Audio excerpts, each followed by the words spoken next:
നിങ്ങളുടെ ഇഷ്ട പരമ്പരകൾ എക്സ്ക്ലൂസീവായി സൺ നെക്സ്റ്റ് ആപ്പിലൂടെ തികച്ചും ഫ്രീ ആയി ഇപ്പോഴേ ആപ്പ് ഡൗൺലോഡ് ചെയ്യൂ. കൂട്ടിന് നിന്റെ അച്ഛനും അമ്മയും ഈ കാര്യം അച്ഛനോടും അമ്മയോടും പറഞ്ഞാലോ? എന്ത് കാര്യത്തിന്? നാളെ നിന്റെ ദേവിയേട്ടത്തെയും അച്ഛനും അമ്മയും കൂടി നടുത്തളത്തിലിരുന്ന് ഓജോ ബോർഡ് കളിക്കുന്ന കാണാനോ? അല്ലെങ്കിൽ നട്ടപ്പാതിരേക്ക് അസ്ഥിത്തറയുടെ മുന്നിലിരുന്ന് ഉടുക്കൂട്ടി പാടുന്ന കാണാനോ? ആത്മാവേ വാ, ആത്മാവേ വാ എന്ന് പറഞ്ഞ് ഏതോ ഒരു കള്ളത്തിരിമിനെ വിളിച്ചു വരുത്തി വീടിന്റെ നടുമുറ്റത്ത് ഒരു കോഴിക്കോടും പണിഞ്ഞ് വെച്ചപ്പോഴേ ഞാൻ കരുതിയതാ ഇങ്ങനെയൊക്കെ സംഭവിക്കുന്നു. ചെയ്യരുത് ഞാൻ 1000 തവണ പറഞ്ഞതാ.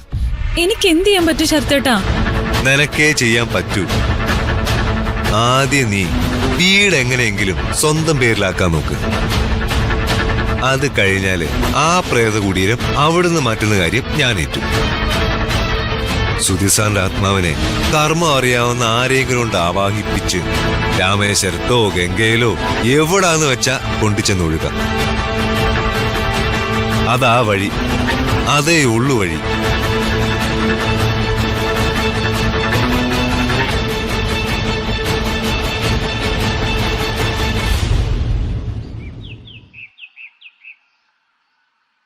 അതങ്ങനെ ചുമ്മാ ചെയ്യേണ്ട കാര്യമല്ല. That's okay, fine. ഞാനത് പറഞ്ഞിട്ടുണ്ട്. ഓക്കെ ഓക്കെ ഓക്കെ, ശരി ശരി, ഇല്ല, നോ പ്രോബ്ലം. ഓക്കെ ഫൈൻ, ഞാൻ തിരിച്ചു വിളിക്കാം. നീ വരുന്നില്ലേ ഹോസ്പിറ്റലിലേക്ക്? ഓ, അവിടെ ഇപ്പൊ അഡ്മിനിസ്ട്രേഷന് പുതിയ ആൾക്കാരുണ്ടല്ലോ, ഞാൻ പതിയെ വന്നോളാം. നിങ്ങൾ എന്താ ചിരിക്കുന്നേ? അവനവൻ സ്വയം പിന്നിലേക്ക് മാറി എന്നിട്ട് മറ്റുള്ളവരെ പഴിക്കുന്ന എന്തിനാ? പിന്നെ തിരിച്ചു വരണമെന്ന് തോന്നുമ്പോ തിരികെ ഓടിയെത്താനാവാത്ത വിധം ദൂരത്തിലെത്തിയിരിക്കും.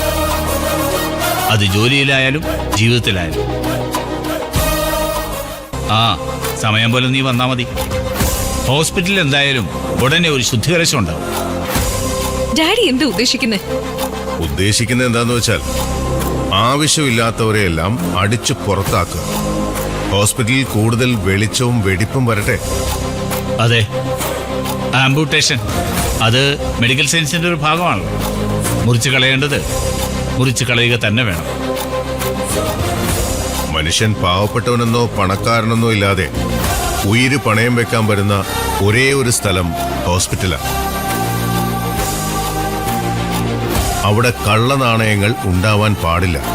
ആ, പണയം വെച്ചൊരു ജീവൻ പറത്തിവിട്ടതാണല്ലോ ഡോക്ടറുടെ കൈമിടുക്ക്. ദേവികയുടെ സുധിയേട്ടന്റെ ജീവൻ. നിർത്ത്. ഡോക്ടർമാർ ഭൂമിയിൽ ദൈവങ്ങളാണെന്ന് പറയും, പക്ഷേ അവർക്കും പരിമിതികളുണ്ട്.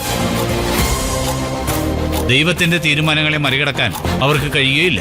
ഓ ശരി, ദൈവവും മാലാഖയും കൂടി ഹോസ്പിറ്റലിലെ കാര്യങ്ങൾ നടത്തട്ടെ. ഞാൻ സമയം പോലെ വന്നോളാം.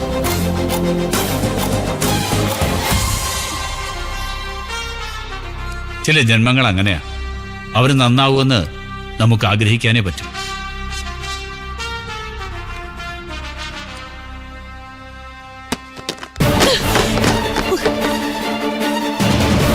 നീ കാസേര വലിച്ചെറിഞ്ഞിട്ടൊന്നും ഒരു കാര്യമില്ല.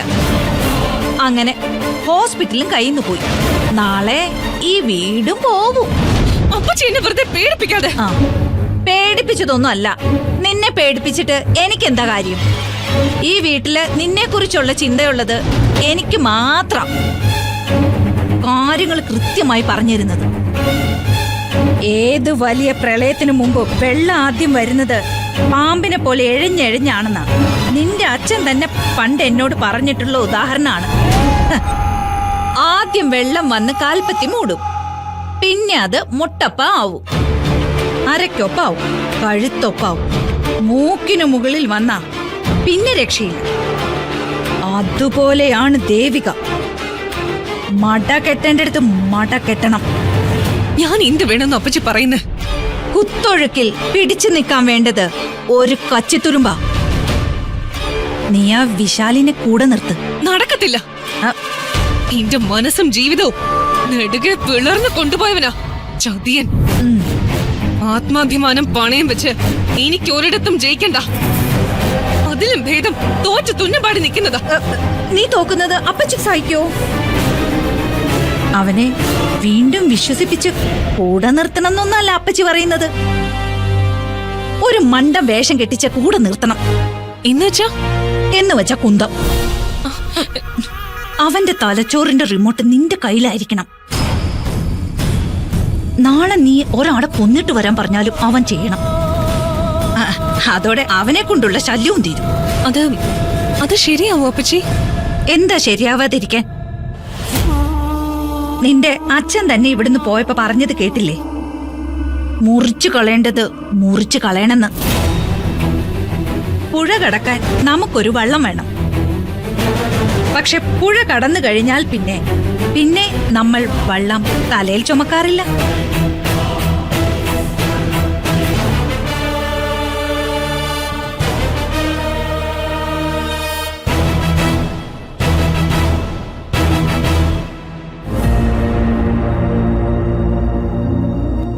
ഇന്നിവിടെ വലിയ സംസാരമായിരുന്നു. ശരത്ത് സുധിയേട്ടനെ കണ്ടെന്നോ ഭയന്നെന്നോ? ആരെങ്കിലും ഭയപ്പെടുത്താൻ സുധിയേട്ടന് കഴിയോ? എനിക്കൊറ്റ കാര്യത്തിലെ പരിഭവമുള്ളൂ. സുധിയേട്ടൻ വന്നിട്ട് എന്നെ വിളിച്ചുണർത്തിയില്ലല്ലോ, എനിക്ക് കാണാൻ കഴിഞ്ഞില്ലല്ലോ. ഇനി ഞാൻ ഉറങ്ങാതെ കാത്തിരിക്കും സുധിയേട്ടൻ വിളിക്കുന്നത് കേൾക്കാൻ. എന്തായാലും നിന്റെ അച്ഛൻ സഹായിക്കാന്ന് ഉറപ്പ് നൽകിയപ്പോ എന്തൊരാശ്വാസമായി. നെഞ്ചിനകത്തൊരു മഞ്ഞകട്ട വെച്ചതുപോലെ. അതാണ് എന്റെ അച്ഛൻ.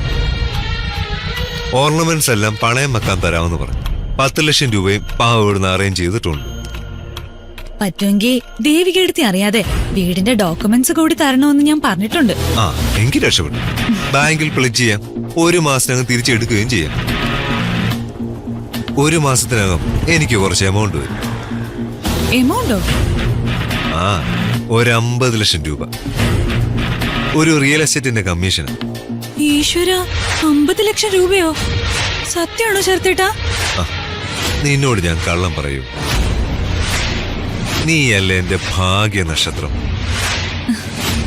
എന്നാലും നിന്റെ അച്ഛൻ ഇത്ര നന്മയുള്ള ആളാന്ന് ഞാൻ വിചാരിച്ചതേയില്ല.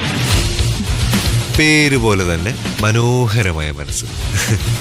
എന്റെ അച്ഛൻ പാവാ, നന്മ മാത്രമേ ഉള്ളൂ ആ മനസ്സില്. ആ അതുകൊണ്ടാണല്ലോ സ്വന്തം മകന്റെ തലയെടുത്തിട്ടും നിന്റെ ദേവിയായിട്ട് ഇപ്പോഴും ആ വീട്ടിൽ തന്നെ നിൽക്കുന്നത്.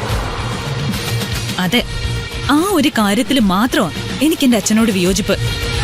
എന്ത് മയക്കുപൊടി എറിഞ്ഞാണോ എന്തോ അവരെന്റെ അച്ഛനെ അമ്മയും വീഴ്ത്തിയത്. ആ മനസ്സിന്റെ നന്മ മുതലെടുത്തു, അത്ര തന്നെ. സത്യത്തിൽ എനിക്ക് പേടിയാണ്. എന്തിന്? അല്ല, ഒരുപാട് നന്മയുള്ളവർക്ക് പണി കിട്ടുമ്പോഴേ വിവരം അറിയും. അടുത്തുനിന്ന് കിട്ടുന്ന വെട്ടിന് ആഴം കൂടുവന്ന. എങ്ങനെ അവരുടെ മായാവലയത്തിൽ നിന്ന് എനിക്ക് എന്റെ അച്ഛനെ അമ്മയെ രക്ഷിക്കണം.